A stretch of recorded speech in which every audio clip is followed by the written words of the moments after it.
Hello.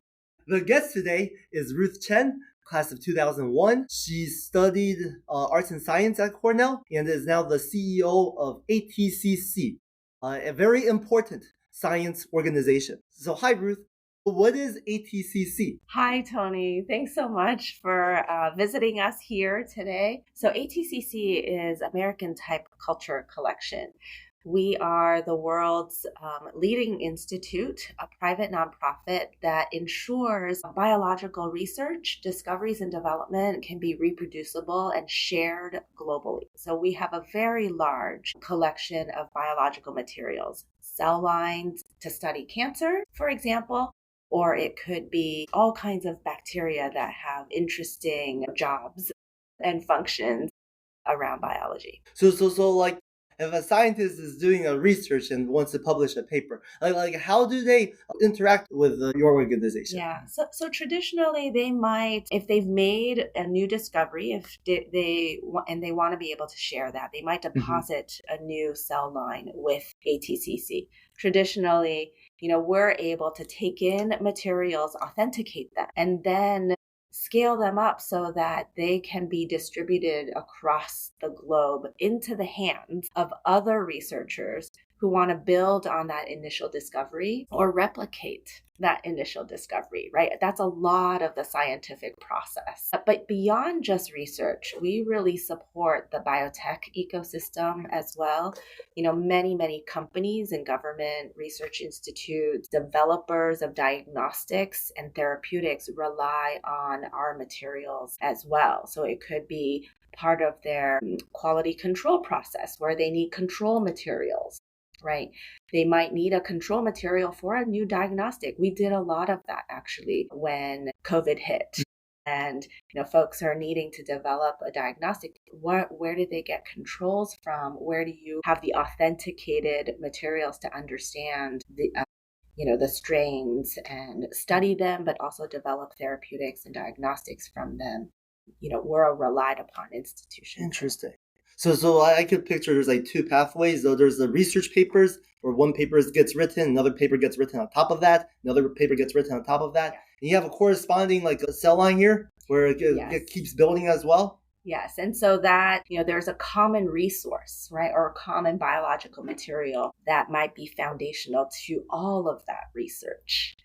And we're the ones who kind of protect and ensure that's available to not just the researchers, but also as that research gets translated into the clinic. There's that chain of custody for the reference material. So we use that term here at ATCC quite a bit. What's the reference material? What's the authenticated material that the knowledge is based off of? Gotcha. Interesting. That way, like if one paper finds one finding, another paper finds another finding that's like different, then the reference material, you could use that as like... Yeah, the traceability, right, of the materials are really important because the cell lines are living systems. Biology can change. How you store them could change the expression profile of a cell line. And so, from one place to another, if you want to replicate it, you really need to use the same starting materials. That makes sense. So like for the COVID-19 example you gave, like how many cell lines did you store for that one? Like how did the workflows work for it? Yeah. So when it comes to infectious disease or pandemic response, we do a number of different things. There are materials that we have that enable the development of vaccines, for example. There are others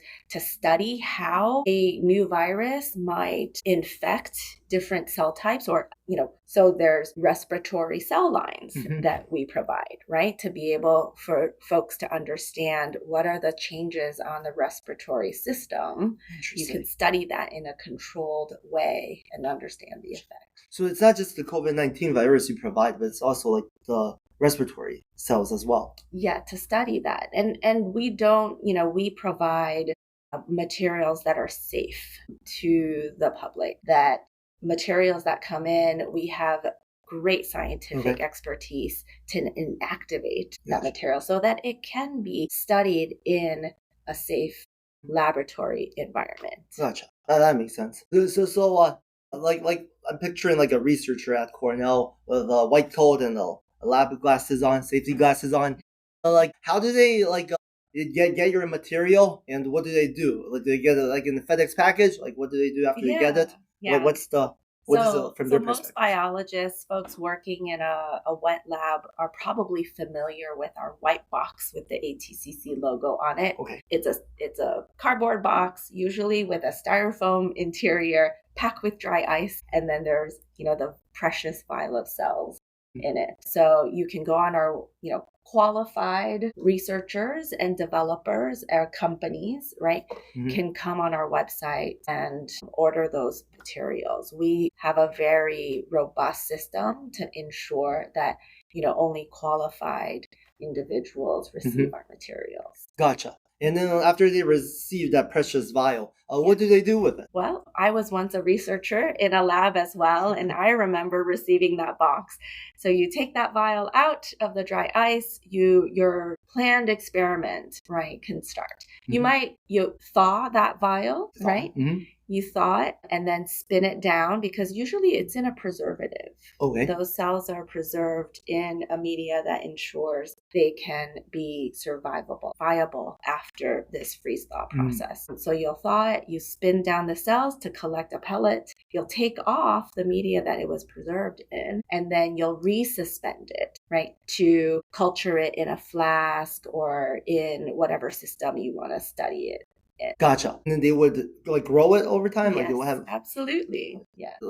How long does it live? What happens with over the next year? Yeah. So lots of different things could happen. Oftentimes, you grow it up for your experiment, you do your experiment or assay, and that's kind of it. It depends on the length of that particular experimental plan or assay that you're using the materials for, right? So it could be days, it could be weeks. You could also expand the material and freeze some for future experiment, right? Because you want to use the same lot, the same kind of starting vial that you've cultured from. So it really depends on the answers that the researcher is trying to get and the experimental plan, what happens to those materials. And then different labs all around the world would get the same white box with ATCC on it, and they would all get the same vial, so they can reproduce. Yes.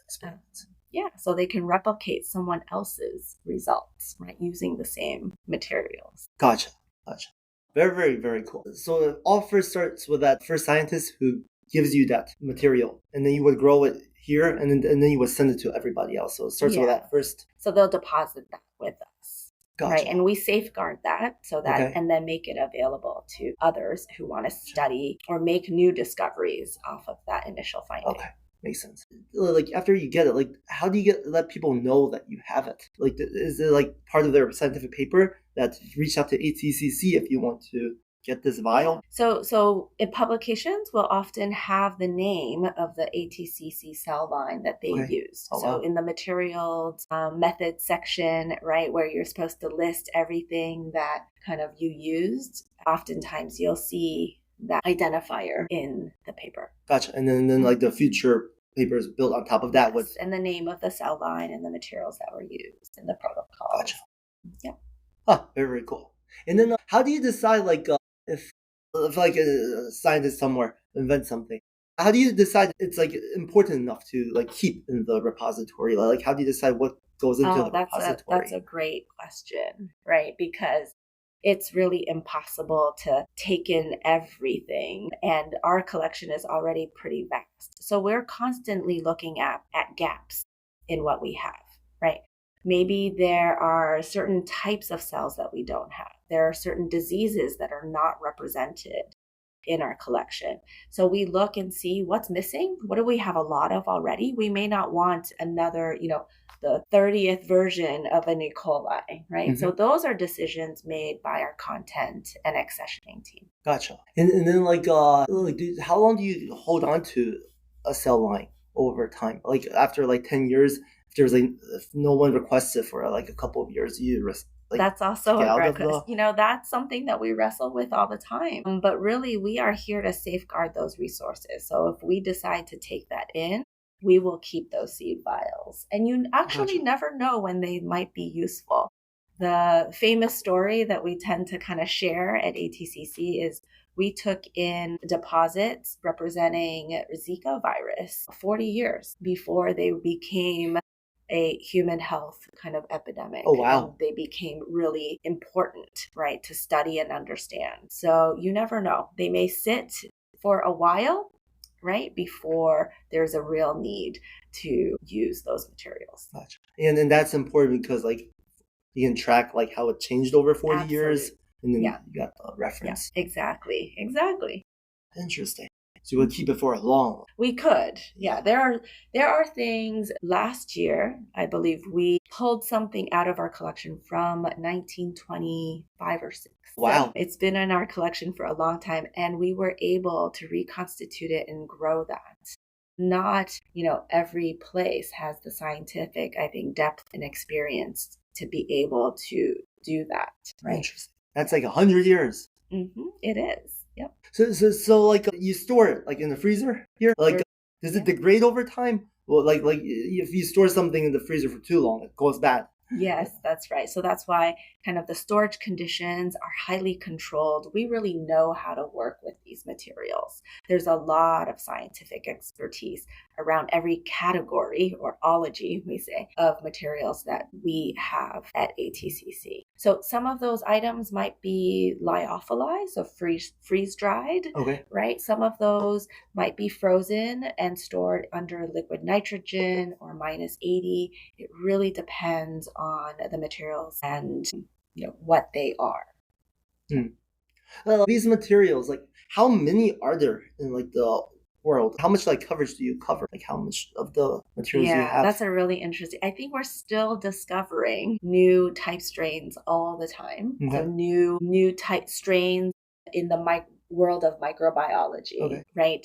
And when that's done, we get those deposits. Folks secure those with us, and so I think it's still unknown. In our collection alone, we have over 100,000 items in our catalog.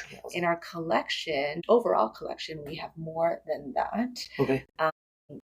Because not everything is requested all the time. So catalog would have the things that are requested, and you have the overall collection. Yes, that's right. Gotcha. Are these like different combinations of like DNA, like ATCC? Like you just have all the different permutations of it over time built up, like how? So we do isolate DNA from some of these lines as well, and then we provide just the isolated DNA as a standard in certain cases as well. But these are organisms that are meant to be living. They are representation of biology, right? Gotcha. And so we don't just have fragments of DNA or pieces. We have the item that's isolated. Yes. Wow. Is each like living thing like different species as well? Yes, we have animal and human cell lines. From the microbiology world, there's pretty much every taxonomy that's represented. Yeah. Interesting. I'm picturing like a library where like people would come and request like a book for it. And then like what happens if they come requesting for something that you don't have? Like do you help them find it elsewhere? We have a great technical services team who kind of supports customers when they have, requests for things. And of course, our website is helpful, right? There are different ways of finding our materials, whether that's through our ATCC genome portal. So you might be interested in a particular gene. You can look that up and see which materials express that. So we're still working on sequencing everything in our collection. So there are different ways of finding the material of interest in our catalog. Gotcha. And then the scientists, when they were setting up experiment, they will look up the catalog. Yeah. Gotcha. Interesting. So like everything from there's like basic science, like the early research, and then there's also like the late stage, like the pharma companies. Yeah.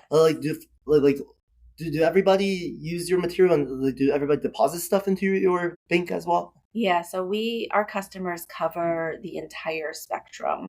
The uses of the materials and the needs of the materials might be different from a research lab all the way through, a biomanufacturer, right? But they may be more interested in materials for process controls, for example. Gotcha. So let's jump over to your journey to coming to here. Like, what was the research process like at Cornell, and what did you learn from there? Yeah, so I am really appreciative of my experience at Cornell. I was part of the first class of Cornell Presidential Research Scholars, so CPRS. It's a wonderful program under that Cornell Traditions umbrella, right? The Meinig program as well. And I was really interested in doing research at the undergraduate level, and that program allowed me to really explore those research interests as essentially my work study, right, on campus. So that was my job, to do undergraduate research. It's a wonderful program that comes with some funding to support those research interests as well. So I was able to pick a lab, and I did work in both Mark Saltzman's lab. He was a professor at Cornell in chemical engineering, and Professor Gianellis in material science and engineering. So actually in Professor Gianellis's lab, that's where I spent the most of my time as an undergraduate researcher. Did you come into Cornell thinking you wanted to do research already? Like, what was your high school experience like? What drew the interest into research? Sure. Yeah. So I did know that I wanted some type of research experience. I may have actually typed that literally on a typewriter, right? Like back in that day when I applied for university, I typed my application on a typewriter. And so I think in my essay, I talked about my kind of interest in exploring research. So within the Arts and Sciences College, I studied biological sciences, focused most of the coursework in biochemistry and genetics at the time. But I also had a really strong interest in engineering. It was just that biomedical engineering at the time wasn't a formal program, right? Since then, since I've graduated, it is, and it's a wonderful, wonderful department and degree that Cornell has strengthened. Gotcha. Yeah. So that's why I did my research on the engineering campus, right? So I'm a biologist by training, by my undergraduate degree and coursework, but I took a lot of engineering classes, and then I really benefited from that engineering-based research experience on campus. Gotcha. Yeah, I'm trying to picture like the work study. Is it like you take your classes during the day, and then in the evening you do your research? Like, what was the day-to-day like? Yeah, the day-to-day was varied. I had to fit in my research amongst my coursework and lab work and clubs and whatever other interests I had. So I would go to the lab, usually in the afternoons. I remember sometimes in the evenings and weekends as well. And so you fit it in where you can. And I had a wonderful, graduate research advisor within Professor Gianellis's lab. I worked with very closely as well. So I think that's the pro and con of research is sometimes you don't know what's going to happen. So you might have an experimental plan, you learn something, and then you replan, right? And you pivot from there. And so my day-to-day really changed depending on what I was working on. Gotcha. It's depending on like what you found out in the research. Yes, and the time I needed in the lab, right? Sometimes I might be culturing cells on a material that I made, and I needed to take an endpoint, right, or time point, and that would take hours. Sometimes it was just go in and feed the cells, right? Or, sit down and plan the experiment. So it really depended on what needed to be done. Well, what made something like scientifically interesting to you, like at the time? Like, it's like, oh, I want to explore down this route. What made something scientifically interesting?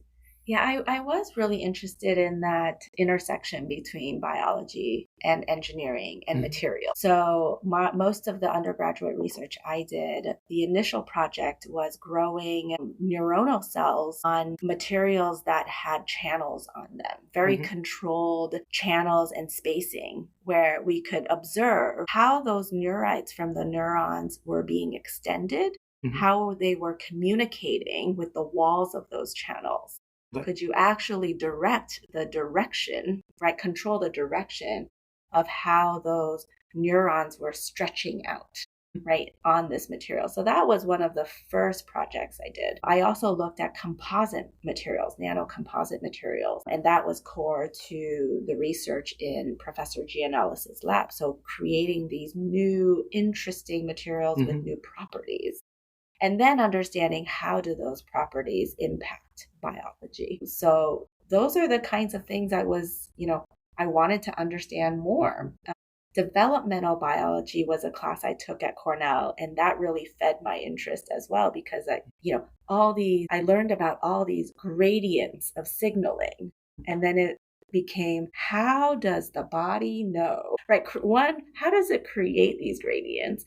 And then how does it know, right, based on these gradients to form an organ, a tissue, a limb, whatever it may be, right? So I just found it really fascinating. I found the intricacies, the complexities of those biological processes really, really fascinating. Interesting. And then I wanted to use engineering, right? To understand it, to not control, but to tap into the power of that natural biology.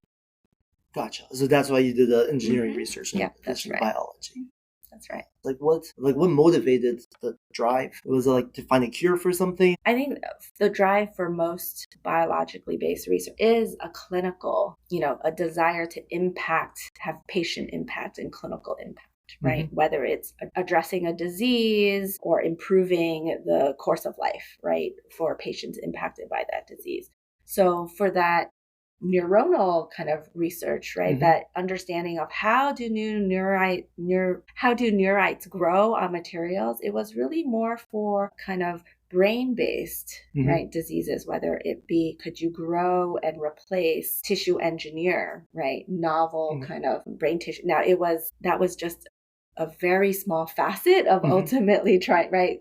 Research doesn't happen overnight. New therapeutic insights and impact don't happen overnight. So it was just a piece of understanding, right, and contributing to the wealth of knowledge around brain-based diseases. And that makes sense. So if you understand like the big base, then you're able to build on top of it and come up with that. So could you understand a small portion of it in terms of how do neurons reach out? Right? Yeah. Can they be controlled with, how do they respond to an implant or a material that they're coming across? Right now, we have really a lot more sophisticated brain implants, right? And so it is important to know how your cells are going to respond to those materials and that environment. That was a bit of the basis for my research. That makes sense. And then did you do a PhD afterwards to do even more research? I did. So from Cornell and the undergraduate research, I was very interested in continuing my path as a biomedical engineer. So I went on to University of Michigan for graduate studies, ultimately earning my doctorate in biomedical engineering. Was your PhD like building on top of like the brain part of it, or no? So I ended up looking more at cardiovascular related problems. That's like the hard thing. Yes, exactly. So my research was focused on tissue engineering, regenerative medicine, but the problem of angiogenesis, so growing new blood vessels, and how to control that using gradients of growth factors. Yeah, so you can see like the basis of my interest and knowledge and coursework and research at Cornell really helped shape where I wanted to what I wanted to learn about next, right? So what are like the careers of a scientist? Like, is it like, did you consider doing academia as well? Like, what are the different career paths afterwards? How did you choose your career path? There are so many options for those interested in the scientific paths beyond, research, becoming an esteemed faculty member. That's always a wonderful, wonderful career path, right? For someone who is interested in the sciences. However, there's lots of other opportunities. Companies hire lots of biomedical engineers and folks with a scientific background, depending on what they do. It could be in the clinical space, right? Helping plan, execute, interpret results from a clinical study. It could be part of a research team, a corporate R&D team, or a divisional R&D team at a company, right? So you can be contributing that way. Even outside of R&D, there are many cross-functional ties to enable a successful therapy or diagnostic. So oftentimes, scientists and biomedical engineers especially end up in quality roles, right, within an organization as well. So lots of different opportunities and paths. Also on the business side, right? So that's kind of ultimately I took my science and then pivoted more towards, the business side of science. Well, like, how did you like learn the business side over time? Did you move from like the R&D like more and more into the business like gradually? Like what was I the did. process Yeah. like Yeah. for that? I started as a scientist at Boston Scientific, so a medical device company, and then had many different opportunities for new roles there. And through those experiences, I learned project management. I learned how to assess new technologies, invest in new technologies, manage a portfolio of, projects, right? And how to budget, how to manage teams, all of those other pieces came with different roles and experience over time. What is like the science business like is it like very heavy on R&D and like do you present on like sales conferences and science conferences instead of like traditional industry conferences? What is it like to run a science business? It's all of that. So, a science-based business, depending on the type of work that they do. Here at ATCC, our scientists absolutely present at scientific conferences when we have new materials that we want to share with the world that are of interest, new models, right? Like organoids. We also market, right, those materials because if people don't know that they're available, right, they're not going to use the best available models or materials for their work. So we do need to communicate that and make sure that folks know that they're available. So it's a combination of scientific communications, business communications, and through, kind of marketing channels as well. But it is science-based, very, very much science-based here. What are like the different marketing channels for a science business? Is it still like LinkedIn, TikTok, social media? Yeah. So I am not the marketing expert. We have great marketing teams here. So I'll say that first and foremost. Always, know what you know what you don't know. Find folks who have the strengths, right, in the areas that are needed in a company. And so we do use LinkedIn. That's a great resource. I actually don't think ATCC, we don't have a TikTok channel. I don't think we use many of the other social media channels as much as LinkedIn. So we're more scientific, professional communication. And then you also have like the methodology section also includes you guys. So then they know to come to you. Well, yes. And then, publications. Absolutely. Right. We publish our own work and then others who use our materials reference our materials in their work as well. Like for a science organization, are there like competitors? Where is it like you're pretty standardized, right? It's like the standard body, so you don't have like competitors. Yeah, I mean, I think ultimately we do. It keeps us on our toes, right? There are other organizations, both private nonprofit as well as for-profit entities that provide research tools, reagents, materials.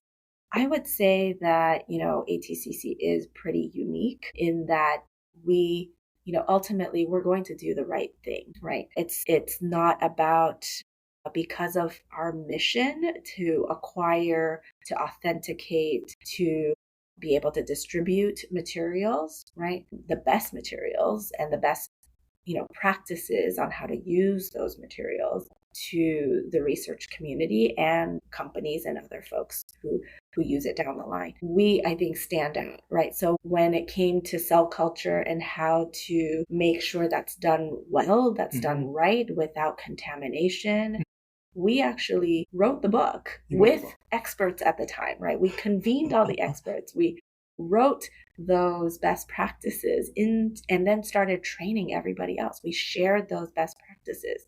Now, that wasn't about profit. That was just the scientific community needed standardization around that, right? Needed someone to take on that role. And we filled that role. And we're continuing to do that. So today, there's a strong need to validate some of these new advanced models, right? 3D models that folks are using. And so we're helping with ensuring that validation is done in a consistent way, coordinating that with other folks who develop these models. And so we're always, right, ensuring reproducibility and standardization at the forefront of whatever's next in biological discovery. That makes sense because you provide the standardized cell lines and now you also provide the standardized methods for the... Yes, because that's how we, get better, right? And it's also much, much more economically efficient to do that because it's faster for innovation, right?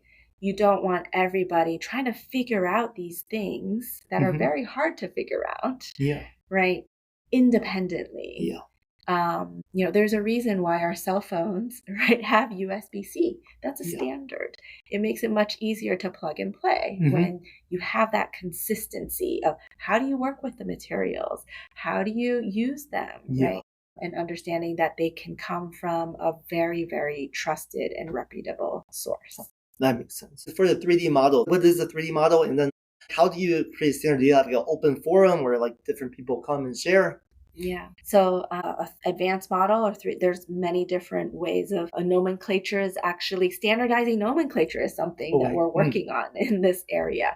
So they think of it as a mini organ, essentially. So it could be represented 3D structure of an organ on a chip, right? Or it could be just a self-organizing set of cells that have some of the function, physiological representation and function of an organ, so an organoid. It could be just a 3D co-culture of multiple cell types as well. So there are many different types of three-dimensional or advanced models as well. And then you asked about kind of how do you standardize that, right? That's a really, really tough problem that many in the scientific community trying to figure out because it is not standardized today, right? It is hard to work with these models because and they're more complex.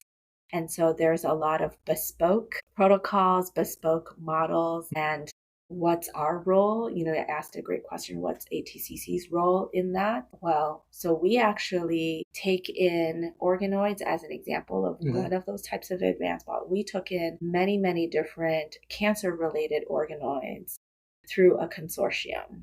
And then we took them in and said, okay, could you scale them? Right? Could you actually scale them? And so we provide many organoids today in our collection, over 300 actually, that's representing all these different types of cancers and even rare disease. But we did a lot of work. Well, the team here has done a lot of work in understanding, taking it from one deposit, right, to say, okay, could you scale? Not all of them can scale. Sometimes the deposit is also contaminated. You need to figure out how to create, a sterile, reproducible, scalable model. Is by scalable you mean like 1,000 of these small vials that they can ship to everybody? Actually create more than just one, right? It's not enough to reproduce in a single, vial. That's not the type of reproducibility and scalability that we're talking about here. But actually being able to create hundreds that can then be used in hundreds of labs replicably. So it's not just like you feed it and it grows and then you split it up into pour into different vials. There's a complete, science and art to that. What if it's not like reproducible, but it's still very, very important? Yeah, I think then the impact of that model, right, becomes less. If you can't share your finding and have someone reproduce that finding, then your folks are unlikely to be able to build on that initial knowledge, right? It becomes, okay, well, maybe it works in your hands, but then what, right? How did that initial lab first get their hands on the sample then? Did they create it in a certain way? So they may have isolated a new bacteria from an iceberg. And not everybody has access to the iceberg. Right. So that's where kind of the research community kind of really shapes, right, the discovery of new materials that we can learn from and use to further our scientific knowledge base. Gotcha. So there's many different ways. Maybe there's some monkey that they found in Asia, but then you can't grow it. So you have to the next researcher has to go out to Asia to get that monkey again. Can you imagine if every time you wanted to start a new project, you had to go and find the cell line to do that research on, right? That would take a lot of effort and wasted effort and time and delay that discovery instead of being able to say, okay, look, I can build on someone else's foundation. Right? And just increase the knowledge base. Gotcha. Very interesting. So for what is the governance structure for ATCC? What's the guiding factor for what new projects to pursue, what to standardize, like what motivates it? I mean, ultimately, we do care about financially sustaining the work that we do, right? So so we look at that aspect. We are governed by a board of directors. So like any other, organization, we are governed by we just don't have shareholders, right? Nonprofits do not have shareholders. They are for public good. Gotcha. So how does the board formed? Is it mostly academics? Is it a mixture of academics and the pharma companies? I think we form a board based on the needs of the organization. In the context of the stage in which the organization is in. We are a scientific organization as well. So a lot of our board members are prominent scientists, right, in different fields. So they contribute based on their knowledge, but they are also wonderful, leaders in their fields, leaders of, companies as well. So we do need that balance, right, of folks who understand business, understand nonprofit structure, understand the science, and care about preserving that as well. Gotcha. Is it the board that gives influence to ATCC? What gives influence? So we are constantly monitoring for kind of scientific trends and what people need, right? And so that influences kind of what materials we spend time developing and securing and distributing. It's really from a whole number of different stakeholders. Yes, our board members provide that input, customers provide that input as well, right? And then government kind of agencies and stakeholders, they have different priorities, and we see that too. So a lot of different pieces flow. Yeah, lots of different stakeholders. Yeah. Gotcha. Because it is a system, right? Ultimately, how discoveries turn into therapies and ultimately, have that patient impact as it takes an entire ecosystem to enable that. Gotcha. We are pretty foundational to it, right? We're the start of a new project, the new start of a new discovery, and then we enable the safety and security of that therapeutic or diagnostic through providing reference materials and controls. Gotcha. And then how has it's 100 years old now, ATCC, how has the mission changed over the years? Yeah, our mission has been very steady. We're an organization that was formed by very, very prominent microbiologists, right? They wanted to be able to share these materials and have a place that they could be secured, right, for scientists everywhere. And so that's our basis, and that's still very, very important. That our mission has not changed, right, to be able to be that credible, trusted resource for whatever is needed related to biological, discovery and development. Gotcha. And what are goals that you have for the future of the organization? Yeah, there's so many things happening around the pace in which biological discovery is happening, and a lot of it is enabled now by AI, right? Because biological data, there's such a wealth of it. It can be complex to sift through, and so having new tools to do that is very, very impactful. So now we're providing data sets along with our materials, right? The authenticated materials along with highly authenticated and associated metadata, right? That can be traced to those physical materials. That connection is really important because at the end of the day, it's not enough to be able to model biology on a computer. You need to be able to replicate it in a cell, in a patient ultimately, right? So you need to take that into the physical world. That makes sense. So there's standardized cells, there's also standardized data as well. Biological data set. So you have to do both of those. So, our future is that we are sequencing everything. We're adding additional data to our materials in a highly, high quality way, and so that they can, and for us it is that traceability to the reference physical materials. Gotcha. So after they make a finding on the digital world, they're able to reproduce it in the physical world too? Yes, and validate that, right? That's so important. Gotcha. So that's part of our future. And then we've talked a lot about advanced models. And so that's certainly a part of our future, right? It's just the natural evolution of people working with 2D cell lines on a plate or a dish. And now we want more to understand biology in a more sophisticated way, right? Because we are 3D. Our organs are 3D, right? So it's just a natural evolution to go from, standardized 2-dimensional cell lines to, more replicable, physiologically relevant, complex models. Gotcha. Makes sense. So for the closing question, I always ask the guests, what's the kindest thing anyone's ever done for you? Oh my gosh, there are so many kind things. I mean, Tony, you are an ultimate connector at Cornell. So you are very kind in making introductions and connecting people, right, with similar interests and needs throughout. So even making those connections, I find, is a very kind thing that you do. I've really benefited from extremely kind and caring mentors, advisors throughout my time at Cornell and then into my career. It's really hard to think of the kindest or the most. But so many instances stand out from, my high school biology teachers who encouraged my interests, who were kind enough to say, hey, look, Ruth, get some research experience. You might like it, right? Allowed me to go to a conference, to, mentors and advisors in my first industry jobs who taught me so much and put me in roles of discomfort. Actually, that was a very kind thing to get me out of my comfort zone so that I could keep learning and growing. But yeah, the kindest thing is just, giving me honest advice intended to help me learn and grow. I've always valued that. Incredible. Thanks for sharing.